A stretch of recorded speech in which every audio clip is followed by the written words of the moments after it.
I just refused to accept that she was gone. Part of, she would never do this to us, but also part of maybe this is all part of a plan. What if we told you that there might be more to the story of Princess Diana's tragic death? It turns out that there are so many shocking details that have been left out this entire time. These unexpected details have finally come to light, leaving so many disturbing questions. After so many years, the British royal family just made a shocking announcement regarding the late Princess Diana, and the details have us in total disbelief. This might just change everything we thought we knew about Diana and her tragic death. What is this announcement, and should we be worried? Stay tuned to find out. You probably already know the extremely heartbreaking story of Princess Diana. She captured our hearts and was loved by so many around the world to the extent that she was fondly called the People's Princess. Millions of hearts around the world were shattered on the 31st of August 1997 when the news broke that Diana had passed after a fatal car accident that claimed the lives of 2 other people. But while the tragic car crash was eventually dismissed as an accident by the royal family, it turns out that a very sensitive detail may have been overlooked this entire time. As a matter of fact, we have every reason to believe that there is a much deeper and darker truth to Diana's tragic death that has been kept hidden for so long. This comes as various news groups just issued a public apology to Prince Harry for their terrible intrusion into the private life of his mother, Diana. Why exactly are they apologizing now after so many years? Did they have a role to play in Diana's death? Well, for you to understand what we're about to reveal better, we need to break down the heartbreaking details of Diana's passing and the controversial events that led up to that unfortunate day. The death of Diana. You see, in the summer of 1997, the period when this tragic event happened, Diana had just begun a new chapter of her life after she went through a very public divorce from Prince Charles the previous year. During that time, Diana was constantly being watched and followed by the paparazzi, especially after she became romantically linked with Dodi Fayed, the son of Egyptian billionaire Mohammed Al Fayed. The two had begun spending a lot of time together on luxurious vacations, including a high-profile trip aboard Mohammed Al Fayed's yacht in the French Riviera. The media was buzzing with journalists and paparazzi who were looking to catch a glimpse of them together. Unsurprisingly, Diana and Dodi became sick of the frenzy, and they began trying their best to avoid the cameras. Apart from the fact that they really wanted to maintain their privacy, some media outlets had begun coming up with extremely controversial angles to stories surrounding the couple. They took pictures of Diana and Dodi together and released them with controversial headlines that were mostly targeted at Diana's reputation. The very first and most interesting one was taken in August of 1997, when the Sunday Mirror caught the two of them sharing a kiss. The picture was released with the headline, "The Kiss," and it garnered so much attention and revenue for the newspaper outlet. As you can already imagine, following the release of this first visual insight into the couple's relationship, things got out of hand and apparently other members of the paparazzi started an entire bidding war on who could get even more photos of Diana and Dodi. And so, this was the beginning of desperation. And unfortunately, that same month, this desperation would lead to one of the most heartbreaking tragedies to ever befall the British royal family. On August 30th, 1997, the day that changed everything, Diana and Dodi were staying at the Ritz Hotel in Paris, owned by Dodi's father. That evening, the couple had planned a quiet dinner at the Ritz's L'Espadon restaurant. However, due to the relentless attention from photographers who were camped outside the hotel, trying to get more photographs, they changed plans and decided to dine privately in their suite. Around midnight, the couple decided to leave the Ritz Hotel and travel to Dodi's apartment. To evade the paparazzi, they came up with a plan to leave the hotel through a rear exit while a decoy vehicle departed from the front. And so, the couple, accompanied by their driver, Henry Paul, and bodyguard, Trevor Rees-Jones, entered the ill-fated black Mercedes-Benz and began their journey. Keep in mind that Henry Paul was driving, with Dodi and Diana seated in the back while Rees-Jones sat in the front passenger seat. Shortly after leaving the hotel, they noticed that desperate and relentless paparazzi had caught up to them, and so their driver picked up his pace.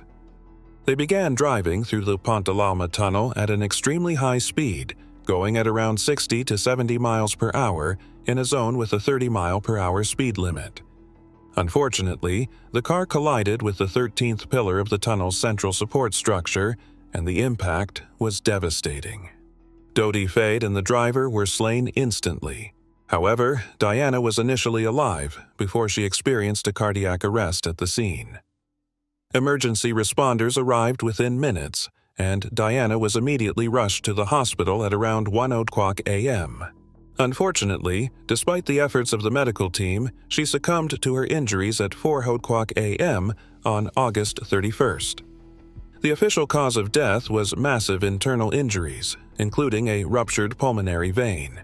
This meant that the only survivor of the tragic crash was bodyguard Trevor Reese-Jones, who only suffered severe facial and chest injuries, mostly because he was wearing a seatbelt, unlike the others in the car. The news of her death threw the world into mourning. Tributes poured in from world leaders, celebrities, and ordinary citizens. The British public in particular was deeply affected, and many people took to laying flowers outside Kensington Palace to show how sad they were. Most people immediately began blaming the media and paparazzi, saying that they were responsible for the unfortunate crash. In fact, at Diana's funeral, which was watched by an estimated 2.5 billion people, her brother Charles Spencer delivered a speech that placed responsibility at the hands of the paparazzi. He called his sister the most hunted person of the modern age. Also, over the years, Diana's son, Prince Harry, has also been very vocal about the role the media played in his mother's death, and it's no wonder why they're finally apologizing to him after so many years. Now, here's where it gets more intense. During the mourning period, so many questions and concerns about Diana's death began to pop up, leading many to wonder if there was a possibility of foul play associated with her death. Controversies surrounding Diana's death. Perhaps the most significant concern raised by members of the public was the royal family's initial reaction to Diana's death. At the time of her death, Queen Elizabeth II, Prince Philip, and other senior royals were at Balmoral Castle in Scotland, along with Princes William and Harry, who were just 15 and 12 years old, respectively. Crowds gathered outside Kensington Palace, Buckingham Palace, and other royal residences, leaving a huge number of flowers, letters, and tributes. The public had expected the royal family to at least showcase visible expressions of grief, and so all eyes were on them, waiting for a royal statement and public acknowledgement of Diana's death. However, many were left shocked when they decided to stay back in Balmoral, away from the public eye, despite the fact that the nation was publicly grieving. Now, there are two ways to look at this. Some people claimed that perhaps the royal family stayed back so they could shield the young princes, William and Harry, from the media frenzy and allow them to grieve privately. While others claimed that the real reason they failed to acknowledge the nation's grief early enough was because of the divorce and eventual fallout Diana had with the royal family before her passing. You see, Diana had been married to Prince Charles for 15 years until their divorce was finalized in 1996, the year before Diana passed. Charles and Diana had tied the knot in 1981, and their wedding was even dubbed a fairy tale wedding due to how lavish and beautiful it was. However, cracks soon began to show in the marriage a few years into it. There were a lot of reasons for these cracks. For example, there was a 12-year age gap between the two. However, the biggest crack in their marriage was as a result of infidelity and extramarital affairs. In 1986, just 5 years into the marriage, Charles resumed his relationship with his former girlfriend, Camilla Parker Bowles, whom he later married. That same year, Diana also began a relationship with James Hewitt, the family's former riding instructor. By the following year, it had become very visible to everyone that Diana and Charles were quite unhappy with each other. They had this cold attitude towards one another, and the press couldn't help but constantly report this issue. In fact, they were eventually dubbed the Glums, because of how much they appeared sad and uncomfortable around each other. In 1991, a journalist named Andrew Morton claimed that Diana had contacted him via a friend to offer him an interview with her for his upcoming book on the royal couple. In this interview, Morton alleged that Diana informed him that she was genuinely unhappy with her marriage, especially after she found out that Charles was in a secret relationship with Camilla the entire time. He claimed that Diana said she had attempted to talk to Charles and even Queen Elizabeth about this problem, but instead she was met with silence from both their ends. This allegedly led to an extremely rocky relationship between Diana and members of the royal household.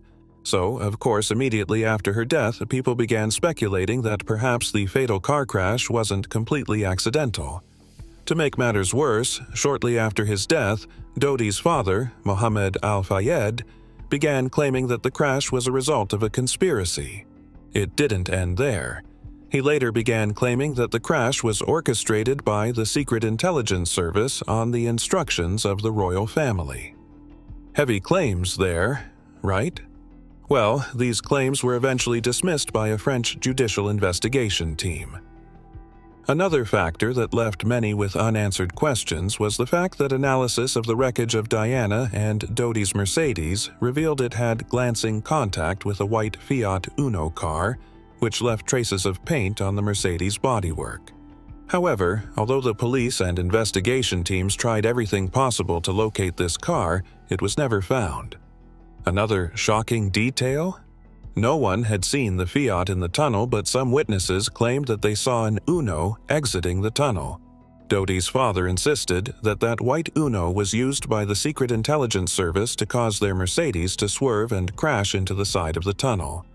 Another detail that left people extremely confused was the fact that there were no CCTV images showing Diana and Dodi's journey from the hotel to the crash site.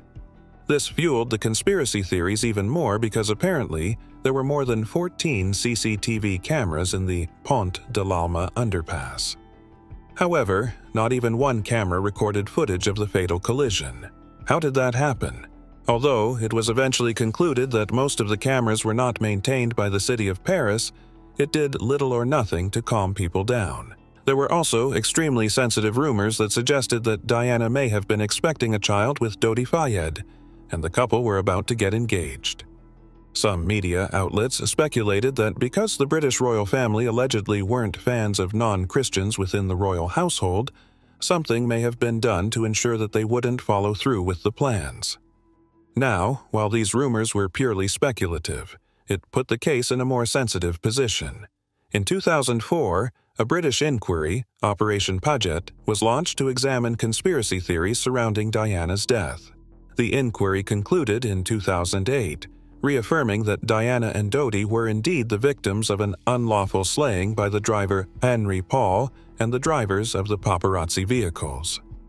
Keep in mind that after the crash, Henry Paul's blood was tested, and it was discovered that he had a blood alcohol level of 180 milligrams per 100 milliliters of blood, which is nearly 4 times the legal limit in France. The report further said, "The death of the deceased was caused or contributed to by the fact that the deceased was not wearing a seatbelt, the fact that the Mercedes struck the pillar in the Alma tunnel rather than colliding with something else." These claims, of course, came as a shock to the general public, and people were instantly divided on the matter. Some insisted that the car crash was purely an accident, while others noted that something was definitely up. Despite the royal family trying to stay silent on this particular issue, an insider who was extremely close to the royal household and Diana during her lifetime refused to stay silent, and he came up with extremely shocking revelations that changed the dynamics of the case. The butler who refused to stay silent. Paul Burrell, the former butler of Princess Diana, who worked with the princess for over a decade and had become one of her most trusted confidants, came up with some secrets and details about Diana's death that left everyone shocked. At a time when the royal family collectively stayed silent, Burrell went from being a royal staff member to becoming a frontline commentator in the tragedy. Burrell really went deep into the details of his time with Diana and the British royal family. As a matter of fact, he even wrote books to that effect. Because he truly spent a considerable amount of years with Diana, The media and the general public were super eager to hear what he had to say. His revelations were so shocking and captivating that it ended up sparking one of the biggest controversies to ever hit the royal family. The most shocking and disturbing revelation Burrell made in his book, A Royal Duty, was the claim that Diana had allegedly predicted her own death in a car crash just 10 months before the tragic Paris road tunnel crash that took her life. The book was also packed full of deeply personal letters and details around the famous infidelities of Diana and her ex-husband Charles. Burrell claimed that Diana had sent a note to him saying that her husband, Charles, was planning an accident in her car that would leave her with severe head injuries, just so he could remarry someone else. He said that the note was sent to him as an insurance policy and that Diana had insisted that he dated the note and kept it safe, just in case something were to happen to her. If you suspect the alleged letters were referring to Camilla, think again, because Burrell revealed that Diana was actually talking about another woman. Apparently, there might have been another woman, aside from Camilla in the picture. Burrell insisted that the letter had read, "I am sitting here at my desk today in October, longing for someone to hug me and encourage me to keep strong and hold my head high. This particular phase in my life is the most dangerous. My husband is planning an accident in my car, brake failure, and serious head injury in order to make the path clear for him to marry Tiggy." Who was Tiggy? Well, Tiggy Legge-Burke was the former nanny of Prince William, and Harry and Diana suspected that Charles had fallen in love with her. Now, while these revelations were disturbing to the general public, the royal family was even more horrified at the details of the book. They immediately voiced their anger and issued a stern warning to Burrell to desist from promoting the book. Prince Harry, and Prince William in particular, urged Burrell to stop the revelations and instead meet with them for a private chat. They said, "We cannot believe Paul, who was entrusted with so much, could abuse his position in such a cold and overt betrayal." Queen Elizabeth's husband, Prince Philip, was also embarrassed after his letter with Diana was released in the book. In fact, extracts of the letter were printed by the tabloid newspaper The Daily Mirror. In the letter, he had allegedly written to Diana, "We do not approve of either of you having lovers. I cannot imagine anyone in their right mind leaving you for Camilla." The validity of the letter was also questioned by one of Diana's closest friends, Lucia Flecha de Lima, who claimed Burrell could have easily forged the letter. She said, "Paul Burrell was perfectly capable of imitating Princess Diana's handwriting. I don't believe she was fearing for her life, especially from Prince Charles."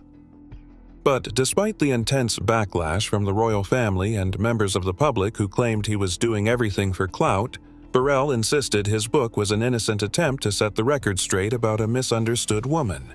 He said, "It is a loving tribute. It's an accurate portrayal of a life that I witnessed. This is part of my life, part of what I saw and heard. It doesn't come any more real than that. The British public have a right to know."